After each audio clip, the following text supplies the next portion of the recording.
John Lord here, and we're going to talk about a few different things. Now, I'm already distracted before I started. I was going to start talking about those Verbascums because they distracted me, but I just noticed this rose here. It's a very common rose in the trade. I am nearly certain it's flower carpet pink, nearly certain. It's been very, very good. It's not been sprayed once this year, anything, and look, it's perfectly, not really, really clean. So for general planting, it's one of the best roses you can get, flower carpet pink. There's other flower carpets, but the pink is the best one. And they're not really carpets, they're sort of moundy, you know, they're sort of flower mound, doesn't have the same feel as flower carpet. And I just happened to look at that Hakonechloa lower, or Hakonechloa. It's not a brilliant, you don't see it around that much in garden centres because it's not a good seller, and you have to stock stuff that really sells. But it's deciduous, dies down in the winter, goes parchment coloured, and then in the spring, because everything is gone, it's fresh every year. It's Japanese grass, and it'll grow in shade, really, really good. It's a great combination with the copper beech, the weeping copper beech. But anyway, it's called Hakonechloa, and I'd say it's one of the best grasses there is. And now we're going to have a look at Verbascums.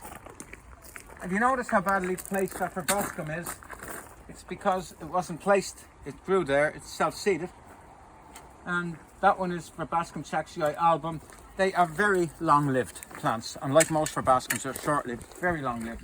That's album. If you look closely at it, you see the center is purple, violet purple. Chaixii album, and here we have Verbascum chaixii without the album. That's the yellow form, and if you look in the center of it, it's purple as well. Now, also that invited itself into the garden. You don't see it in the trade that much for some reason. So people come and say they want it, and then I go and dig it up. This is what I do.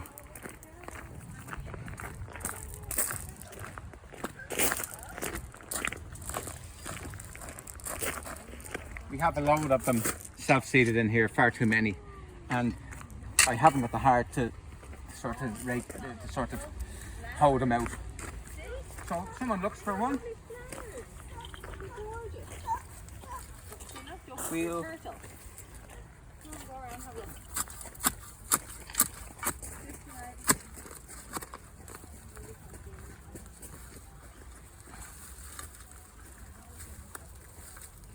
there we are, that's what you get.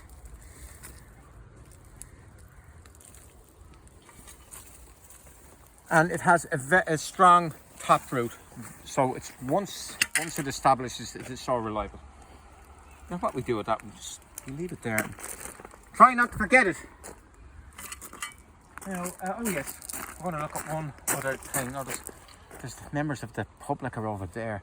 I want to just talk about a little mistake that was made, and it turned out to be a nice mistake.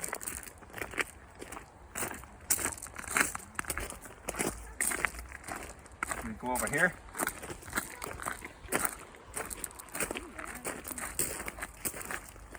I wasn't sure I planted that Helenium in the right place, and it was all meant to be that colour. It's a dark one. I think it's Moerheim Beauty, I'm not sure, and the yellow one came through it, and it's very welcome. It looks really good. We're going to, I mentioned before, we're going to probably remove that Persicaria because you're not supposed to have white and cream together. Remove the Persicaria and put it over there. And we have, since the rabbits have gone,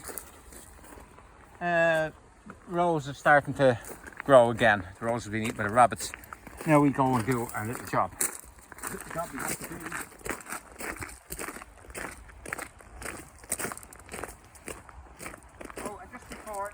Pampas is called Sunningdale Silver, and there's a problem with a lot of pampas grass.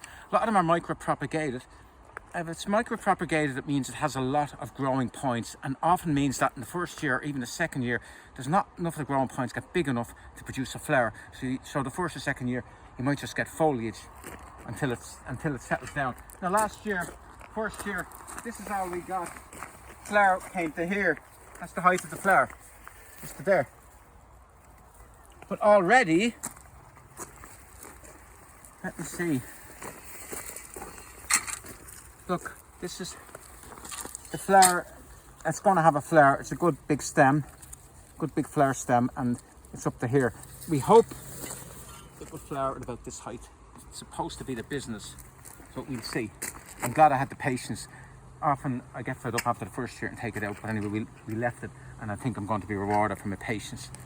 Now, we had a few problems.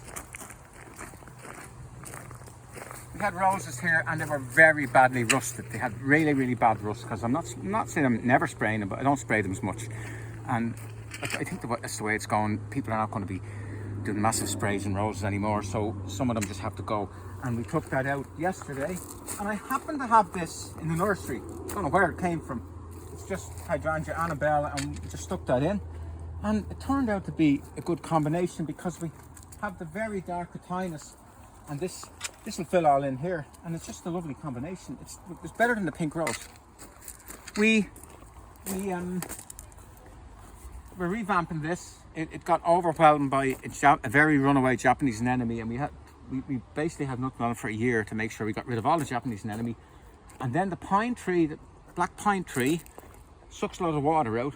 So I thought if I remove 2 layers of branches, 1, 2, and bring it way up. Pine doesn't like that, so it slows it down. It doesn't like it, and I don't want to get rid of it. I just want to slow it down. I might even take another one off, but you're still getting the sort of the ornamental pine, the ornamental effect, the architectural effects of the pine. So what we decided to take out 1 or 2 of these roses, which are they have got very bad mildew, and the reason for that is the pine sucking all the water out. Roses don't like it, they're getting mildew. We will probably take these roses out, open all this out. We have a very nice dark Physocarpus behind, and this Filipendula is very close to the pink rose, and it will come into its own if that's gone. So I'm thinking of taking them out now. I'm not going to do it on the camera, because I might get reported to the Society of Prevention of Cruelty to Plants. So I'm not going to do it. If I'm doing it, I'm going to let them flare and do it in the winter when there's nothing there. You don't feel so bad when you're taking out roses when there's nothing on them. So next winter we do it, and we might replace it with these silvery plants, curry plant. Good combo there against the very dark Physocarpus. And what the curry plant likes is sun, and this is south facing, and very dry conditions. So this might be just perfect for the curry plant. So I just put them there to show, but we're not going to do this. I'm very tempted. Have the pickaxe here. Very tempted. No, but we'll what was it?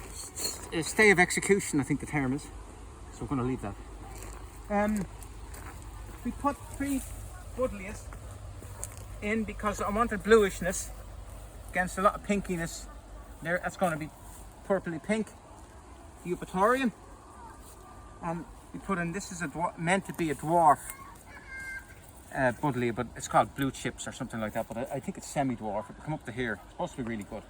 Now in front, I want something yellow, and I'm going to plant this Rudbeckia fulvida. It's called Demii, and I've never had Demii before. I normally have Goldstorm. So some of the books say that Demii is actually better than Goldstorm. Well, we'll find out.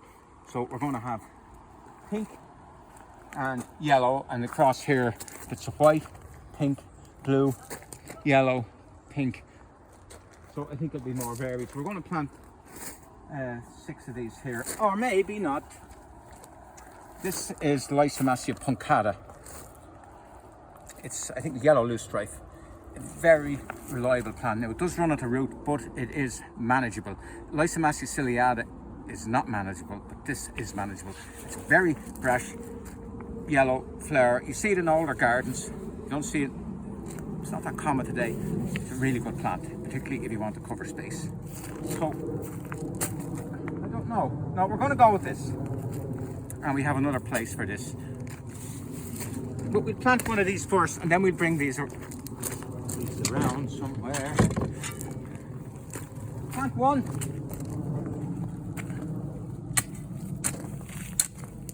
It's far too easy.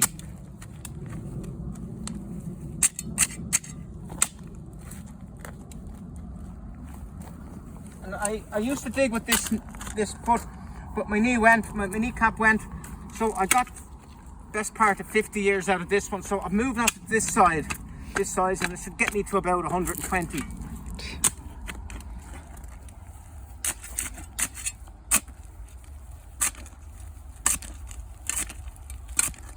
Now another little tip, if I had this all barked over, I wouldn't throw the soil up there. I would throw the soil into a bucket or into a wheelbarrow and put back what I needed, so I wouldn't get any soil on the bark. Now this particular supplier is great. It's a great supplier, but they put chips of bark on top of all their plants to give it a nice dressing. And we hate it because it ends up everywhere. Right, that's what they do.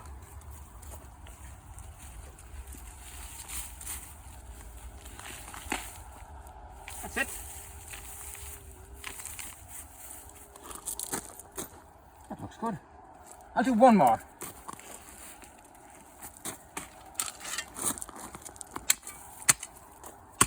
Yeah, look, the typical.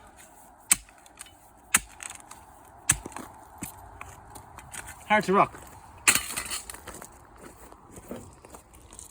Now we were taking the roses there, and I was showing someone how to use a pickaxe. And my father used to say it when he was teaching me how to use the saw. He would always say, "Let the saw do the work, son." I never quite understood what he meant. But when he was using the saw, he didn't seem to be doing anything. But when I was using the saw, I was pressing down on it. He said, "No, son, let the saw do the work." And same with the pickaxe. Let the pickaxe do the work. Look, gravity. Put a pointy end. See what I mean?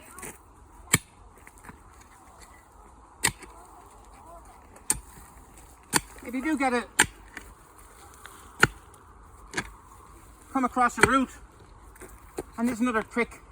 If you don't do that, put your foot there and lever with your foot. So again.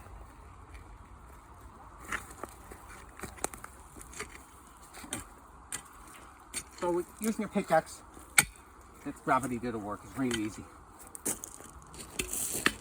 How do you think the men built all them railways in the 19th century? Using pickaxe. They didn't kill themselves.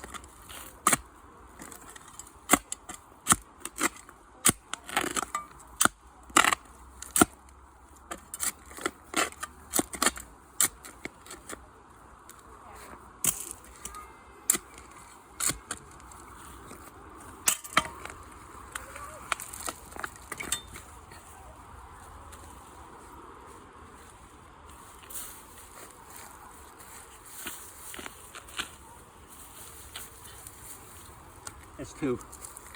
And you know, you plant something and you look at it and you say, just know, that's right. Just know that's.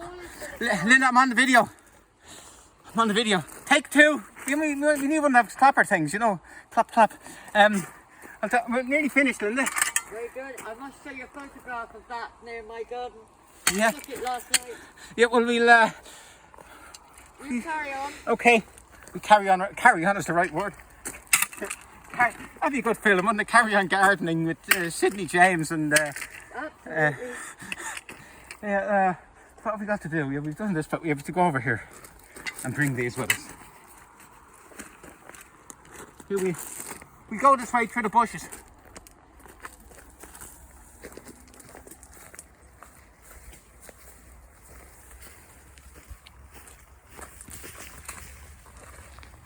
Here we're going to do.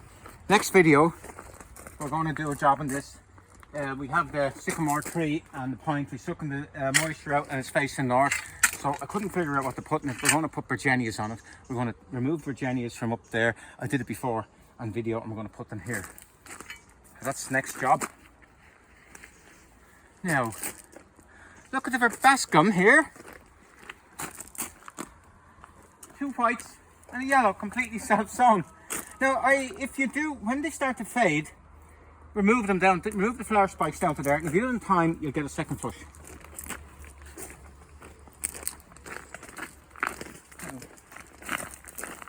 I'll get through here.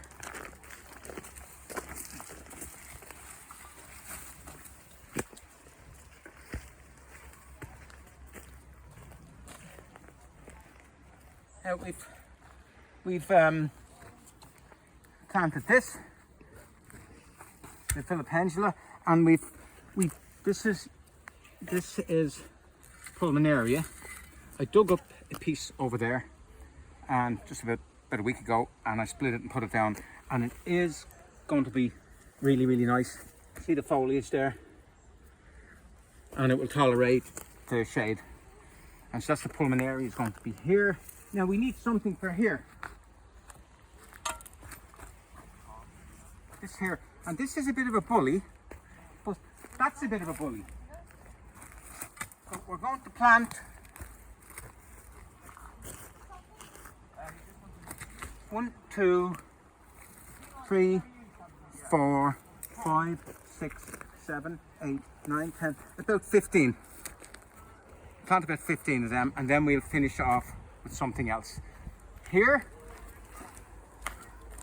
oh yeah, we'll finish off the video. I did say we were going to plant these here, so we'll get one. We'll get one from here.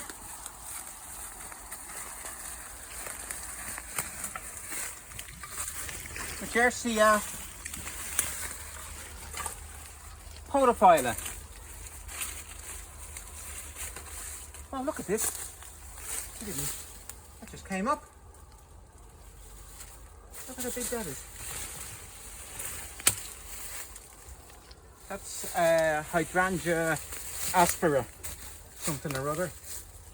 And I'm after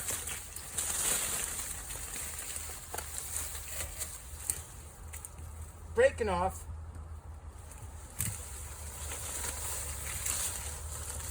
a Rhododendron, which is actually set flower buds for next year. Very nice, John. Now we take one of these up.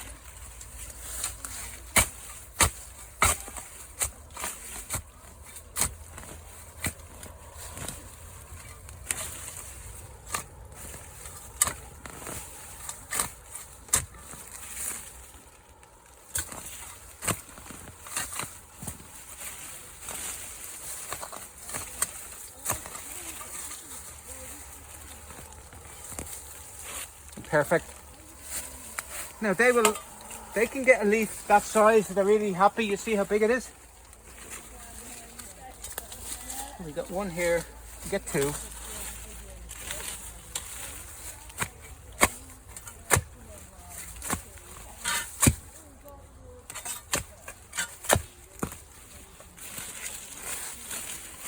Oh.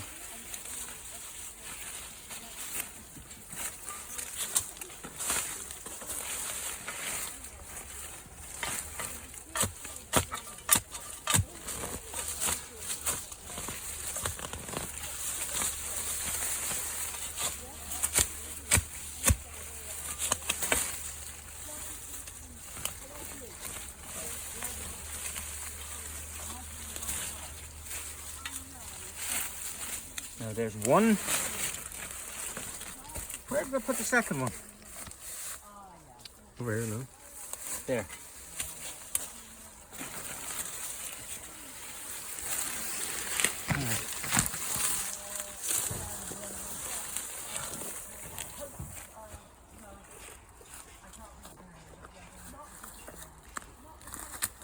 Now this is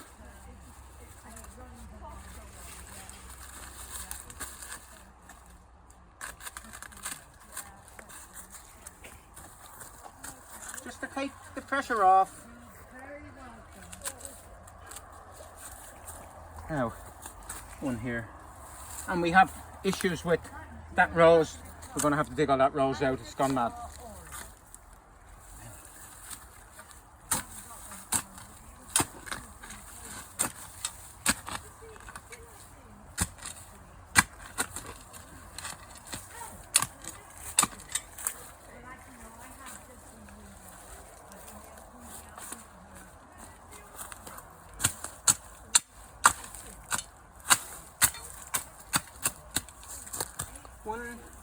2, 3 here.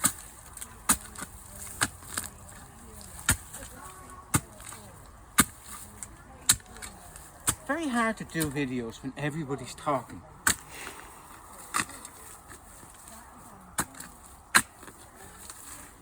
Now you can see this ground hasn't been touched in years. A huge amount of organic matter from the trees. This plant loves organic matter. So there we are. It's 2 done.